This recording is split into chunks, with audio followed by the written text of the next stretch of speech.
नमस्कार, top 10 news में आपका स्वागत है। मैं हूं राम सकल यादव। आइए दिखाते हैं आपको आज की छोटी बड़ी खबरें।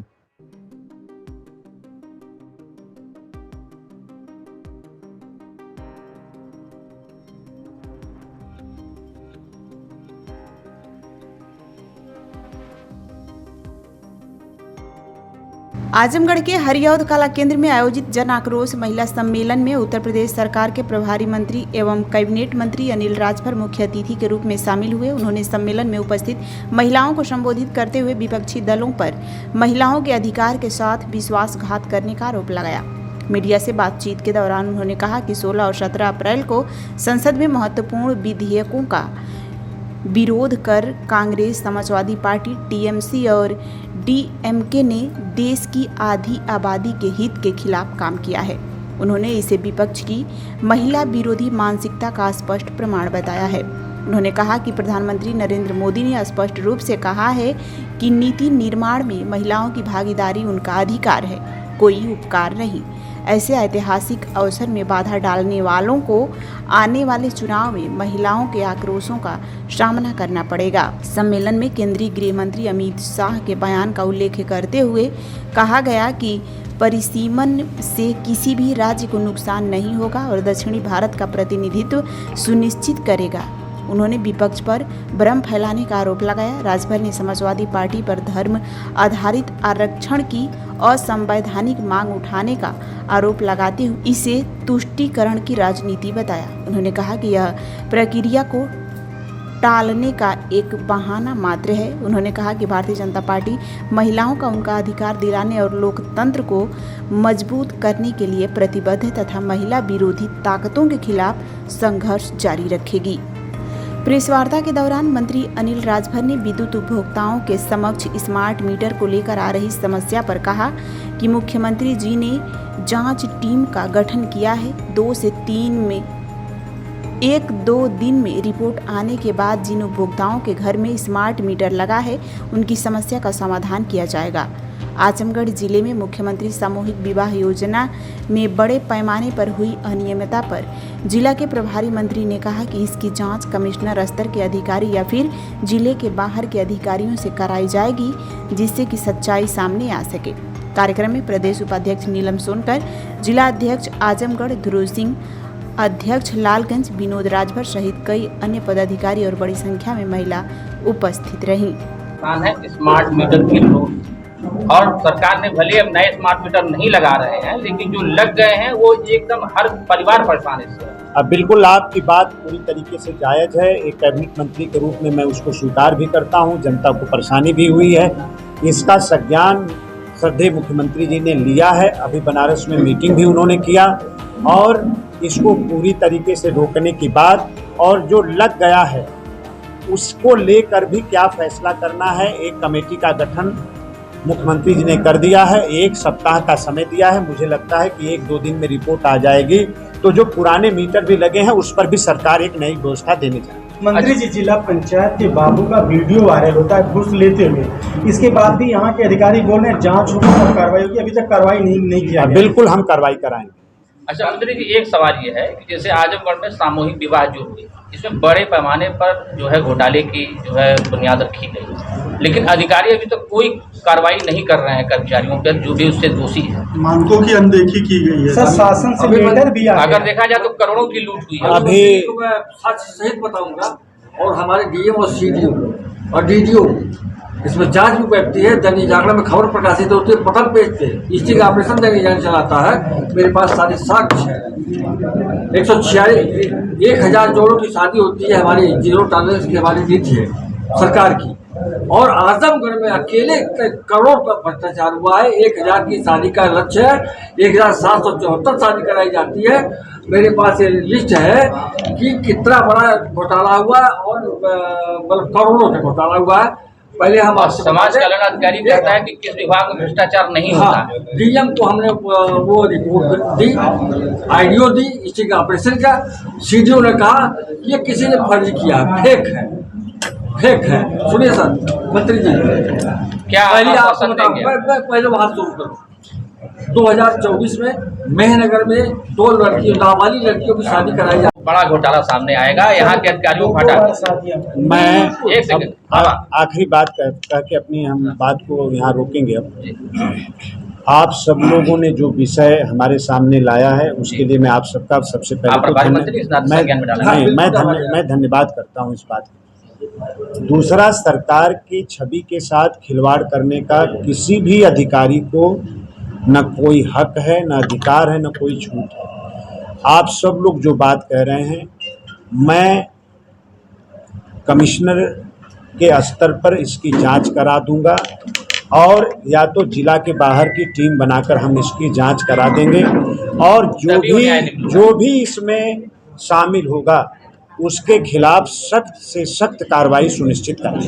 और किसी भी अधिकारी का नंबर नहीं उठता है, जब भी फोन करिए तो उनका कोई बाबू उठाता है तो वो कहता है साहब बिजी हैं, ये है, बात में जल्दी। किसी भी अधिकारी, चाहे वो पुलिस का हो, चाहे डीएम हो, चाहे एसडीएम हो, किसी का नहीं। इस बात को आप सब लोगों ने भी सुना होगा कि माननीय मुख्यमंत्री जी ने इस बात को बड़ा गंभीरता से लिया। इसलिए लिया कि कई बार ये विषय विधानसभा में भी उठाए गए हैं और उसके बाद बड़े सख्त आदेश दिए गए। आप सभी लोगों से मेरा अनुरोध है, ये प्रेस कॉन्फ्रेंस का हिस्सा नहीं है। हमको अलग से कुछ अधिकारी आप चिन्हित करके देंगे कि ये फलाने इन लोगों का नंबर नहीं उठता है, निश्चित मैं कार्रवाई कराऊँ। सर, जीएनपुर में चर्चा का विषय बना हुआ है। जैसे है ये सबसे पहले तो माननीय प्रधानमंत्री श्री मोदी जी की सरकार का हम लोग अभिनंदन करना चाहते हैं, स्वागत करना चाहते हैं। महिला सशक्तिकरण का एक जीवंत उदाहरण प्रस्तुत करने का काम श्री मोदी जी की सरकार ने किया है। राजनैतिक रूप से देश की मातृशक्ति आत्मनिर्भर बन सके, इसका अभियान जो मोदी जी की सरकार ने नारी शक्ति बंधन अधिनियम के रूप में देश के सामने लाने का जो काम किया था, जिसका समर्थन प्रारंभ में प्रतिपक्ष के लोगों ने भी किया था। पीछे आप लोग शांत रहिए। अरे भैया दरवाजा बंद करा दीजिए, कहाँ रैली बनाए। लेकिन जब निर्णायक समय आया तो प्रतिपक्ष का महिला विरोधी चेहरा बेनकाब हो गया देश के सामने और देश की मातृशक्ति के सामने। आज देश में माताओं और बहनों के मन में एक बड़ा आक्रोश देखने को मिल रहा है। जिस तरह से एक गहरी और बड़ी साजिश करते हुए देश की संसद में इंडी गठबंधन के लोगों ने और ख़ास तौर पे समाजवादी पार्टी और कांग्रेस पार्टी के लोगों ने माताओं बहनों को धोखा देने का काम किया, माताओं बहनों की पीठ में छुरा घोंपने का काम किया और नारी शक्ति बंधन अधिनियम के खिलाफ वोटिंग करके इसको कानून बनने में जो बाधा पैदा किया, ऐसे प्रतिपक्ष के खिलाफ आज देश के अंदर एक बड़ा आक्रोश देखने को मिल रहा है। और मुझे लगता है कि आने वाले समय में ये आंदोलन और बहुत बड़ा रूप लेने जा रहा है। आप सब लोग देखिएगा कि प्रतिपक्ष का कोई नेता, कोई कार्यकर्ता, शायद माताएं बहनें उनको सड़क पर भी ना निकलने दें। महिला सशक्तिकरण इस देश के अंदर हमने मीडिया ट्रायल के रूप में तो देखा है, अखबारों के संपादकीय में हम लोगों ने बहुत बार पढ़ा है, और बड़ी बड़ी सरकारें, बड़े बड़े नेता उनके मंच से महिलाओं को सशक्त बनाने की बातें भी बहुत देश ने सुना है, माताओं बहनों ने भी सुना है। लेकिन आज श्री मोदी जी की सरकार ने जब महिला सशक्तिकरण अभियान को जमीनी धरातल पर उतारने के लिए, उनको राजनैतिक रूप से आत्मनिर्भर बनाने के लिए जब कानूनी फैसला करने की तरफ सरकार आगे बढ़ी, तो महिला विरोधी चेहरा जो प्रतिपक्ष का है, महिला विरोधी जो मानसिकता प्रतिपक्ष की है, वो एक बार फिर देश के सामने उजागर हुई है। आज मातृशक्ति आक्रोशित हैं, मातृशक्ति सड़क पर हैं, और आगे आने वाले समय में ये एक बहुत बड़े आंदोलन का रूप लेने जा रहा है। विपक्ष तो कह रहा है कि ये जो बिल इस समय लाया गया है वो पश्चिम बंगाल में चुनाव लाभ लेने के लिए लाया गया है। हमारी सरकार किसी चुनाव के दृष्टिगत कोई काम नहीं करती है, और अभी तो बिल पास होता, फिर एक लंबी प्रक्रिया है, आप सब लोग उस बात से अवगत हैं। एक लंबी प्रक्रिया है, उसके बाद तो धरातल पर ही उतारा जाए। पहले दिन से मोदी जी की सरकार ने कहा है कि हम 29 के चुनाव तक हम प्रयास करेंगे कि इस आरक्षण को पूरी तरीके से लागू कर दिया जाए, और 29 में अगर हमें लागू करना है तो उसकी तैयारी, उसकी जो औपचारिकताएं हैं, जब हम अभी से शुरू करेंगे तब जाकर हम अपने मंजिल तक पहुंच पाएंगे। ये सब लोग इस बात को जानते हैं। अच्छा, कल जो प्रथम चरण का चुनाव हुआ पश्चिम बंगाल में, ममता बनर्जी कह रही हैं कि SIR के खिलाफ ये जनादेश है, 90% से ज़्यादा वोट पड़ा वहाँ। देखिए, अभी आसाम में आपने देखा वोट का प्रतिशत, और उससे पहले का भी मैं उदाहरण देना चाहता हूं। बिहार में भी आप वोट का प्रतिशत आप देखिए, सारे रिकॉर्ड को तोड़ दिया। ये SIR के समर्थन में ये वोट जो पोलिंग परसेंटेज है, ये SIR के कार्यक्रम के नाते है। बिहार का रिजल्ट और बिहार का चुनाव इस बात को प्रमाणित करता है। आसाम में वोटिंग हुई है, पश्चिम बंगाल में हो रही है, तमिलनाडु में हो रही है। आप 4 तारीख को रिजल्ट आएगा तो आप देखिएगा कि ममता बनर्जी का बोरिया बस्तर पूरी तरीके से वहाँ की जनता ने बांध दिया है। अच्छा मंत्री जी, सबसे बड़ा सवाल मैं आप सब लोगों के सामने स्पष्ट करना चाहता हूँ। बार बार पश्चिम बंगाल की सम्मानित जनता से चुनाव आयोग ने भी, हम सब लोगों ने भी, हमारे सम्मानित प्रेस के लोगों ने भी, सब लोगों ने यही कहा कि आप घर से बाहर निकलिए, मतदान करने जाइए। हम लोगों ने भी यही कहा है। हम लोगों को पता है कि वहाँ की जनता जब बूथ तक जाएगी, मतदान करेगी, तो निश्चित तौर पे हमारी सरकार बनने जा रही है। अब से पहले के चुनाव में यही होता रहा है कि TMC के तथाकथित गुंडे वोट नहीं पड़ने देना चाहते थे। उनका सरकारी सिस्टम वोट लोगों का नहीं डालने देता था, उस नाते उनको विजय मिलती थी। अच्छा, एक सवाल जो है, जो प्रदेश में बहुत सी समय आक्रोश है, गंभीर थी बिल पास कराने के लिए। 23 में जब बिल पास हो गया तो इस पे नया परिसीमन लगाने के लिए क्या जरूरत था? विपक्ष तो कह रहा सरकार तैयार है। देखिए, ये जब पहले बार ये अधिनियम आया देश की संसद में, तो प्रतिपक्ष ने क्या कहा कि इतना देरी क्यों कर रहे हैं, अभी क्यों नहीं लागू कर रहे। और जिस परिसीमन को बहाना बनाकर इस अधिनियम का विरोध किया है प्रतिपक्ष ने, देश के श्रद्धेय गृह मंत्री जी ने देश की संसद में बड़ा स्पष्ट किया कि कहीं कोई भेद नहीं है। अगर सीटें बढ़ेंगी तो पूरे देश के अंदर समान रूप से बढ़ेंगी, समान औसत के साथ बढ़ेंगी। दक्षिण की बात लाया, हमेशा से प्रतिपक्ष का पैशन रहा है, आप जानते हैं।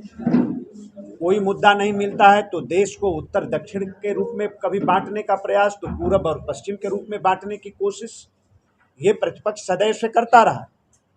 और इसमें भी करने की कोशिश की गई। देश की संसद में श्रद्धेय गृह मंत्री जी ने बड़ा स्पष्ट किया कि कैसे तमिलनाडु में सीट बढ़ने जा रही है, कैसे तेलंगाना में सीट बढ़ने जा रही है, कैसे केरला में सीट बढ़ने। आप बताइए कि कई संसदीय क्षेत्र ऐसे हैं जहां 5 लाख 6 लाख वोटर है, और कई संसदीय क्षेत्र ऐसे हो गए हैं जहां 20-20, 25-25 लाख वोटर हो गए हैं। हमारा संविधान क्या कहता है? कोई मुद्दा नहीं मिलता प्रतिपक्ष को तो संविधान पर आ जाते हैं। तो हमारा संविधान क्या कहता है? क्या माताओं बहनों को बराबर का अधिकार देने की बात हमारा संविधान नहीं कहता? उनको अवसर देने की बात हमारा संविधान नहीं कहता? बात सिर्फ इतना है कि ये कानून बन जाएगा, ये अधिनियम पास हो जाएगा तो माताओं बहनों के मन में श्रद्धेय मोदी जी की लोकप्रियता बहुत बढ़ जाएगी। सिर्फ सरकार की लोकप्रियता और श्री मोदी जी की लोकप्रियता से घबराकर, और मैं कहना चाहता हूं कि प्रतिपक्ष ने अपने पैर पर कुल्हाड़ी मारने का काम किया है। आप अभी बंगाल में चुनाव हो रहा है, 4 तारीख को उसके रिजल्ट आएंगे। आप देखिएगा कि माताएं बहनें कैसे उन लोगों को सबक सिखाने जा रहे हैं। 27 में उत्तर प्रदेश के चुनाव होंगे। सबसे मुखर तरीके से समाजवादी पार्टी ने इस बिल का प्रतिकार किया है, विरोध किया है, और आजमगढ़ के सांसद ने भी बहुत मुखर तरीके से इस बिल का विरोध किया है। 27 के चुनाव में आप लोग देखिएगा, माताएं बहनें इन लोगों को बड़ा सबक सिखाने जा रही हैं। इन लोगों का कहीं खाता नहीं। आजमगढ़ सांसद तो महिलाओं के लिए मुस्लिम आरक्षण की बात कर रहे थे। हाँ, मुस्लिम महिलाओं के लिए और मुस्लिम महिलाओं के लिए उनकी मतलब आप समझिए कि संविधान विरोधी बात कर ये है कि नहीं है? क्या धर्म के नाम पर हमारा संविधान आरक्षण की बात किया है कभी? तो जब वोट की बात आती है तो संविधान बाबा साहब का याद आता है, और जब वोट नहीं है तो तुष्टीकरण की पराकाष्ठा पार कर जाती है समाजवादी पार्टी। सरकार में रहते हैं तो आतंकवादियों के ऊपर से मुकदमा हटाने की बात करते हैं। अब एक धर्म विशेष के आतंकवादी हैं तो उसके लिए हम लोग क्या करें? और बात कहाँ हो रही थी? बात कहाँ हो रही थी और बात कहाँ ले आकर पटक दिए? ये तुष्टीकरण की पराकाष्ठा समाजवादी पार्टी ने देश की पार्लियामेंट में किया, और अलग से एक धर्म विशेष की महिलाओं के लिए आरक्षण की मांग लगे करने। ये उनके प्रति भी ईमानदार नहीं है। उनकी मंशा नहीं है कि बिल पास हो किसी भी रूप में। मंशा यह है कि ये किसी भी सूरत में बिल पास नहीं होना चाहिए। जो महिला विरोधी उनकी मानसिकता है वो परवान चढ़ती रहे, और ये बिल पास हो जाएगी तो सरकार की लोकप्रियता आसमान तक पहुंच जाएगी माताओं बहनों के बीच में। इस बात से घबराकर इसका विरोध। सर्वोदय पब्लिक स्कूल आजमगढ़ में आपका स्वागत है, जहां हर दिन एक नई शुरुआत होती है। यहाँ आपके बच्चे की अच्छी शिक्षा और बेहतर भविष्य के लिए नई शिक्षा नीति 2020 के अनुरूप पाठ्यक्रम है और इससे जुड़ी सभी सुविधाएं उपलब्ध हैं। यहाँ sports, horse riding, dance classes जैसी यूजफुल एक्टिविटीज तो होती ही हैं, साथ ही लाइब्रेरी, म्यूजिक और आर्ट एंड क्राफ्ट के थ्रू भी बच्चों की क्रिएटिविटी को स्पेशली बढ़ावा दिया जाता है। बच्चों को तकनीकी दुनिया से जोड़े रखने के लिए स्मार्ट क्लासेस, रोबोटिक्स और कंप्यूटर लैब्स उपलब्ध हैं। छोटे बच्चों के लिए अलग से प्ले सेट एरिया है और एक्टिविटी रूम की व्यवस्था है। सर्वोदय स्कूल में बड़ी क्रिकेट एकेडमी के साथ ही हेल्थ और वेलफेयर क्लब भी है, जहां पर बच्चों को सेहतमंद और खुश रखने की पूरी कोशिश की जाती है। 6th क्लास से गर्ल्स के लिए सेपरेट क्लासेस और बिल्कुल सुरक्षित स्कूल बस सर्विसेज, वो भी GPS के साथ सभी रूट्स के लिए अवेलेबल है। आने वाले दिनों में सर्वोदय स्कूल में स्विमिंग पूल, ऑडिटोरियम और बास्केटबॉल कोर्ट जैसी कई शानदार सुविधाएं मिलेंगी। बाकी वेल क्वालिफाइड स्टाफ तो मौजूद है ही सर्वोदय पब्लिक स्कूल आजमगढ़ पर, जहां हर बच्चा खुद को और बेहतर बना सकता है। Sarvodaya public school Azamgarh, admission are open.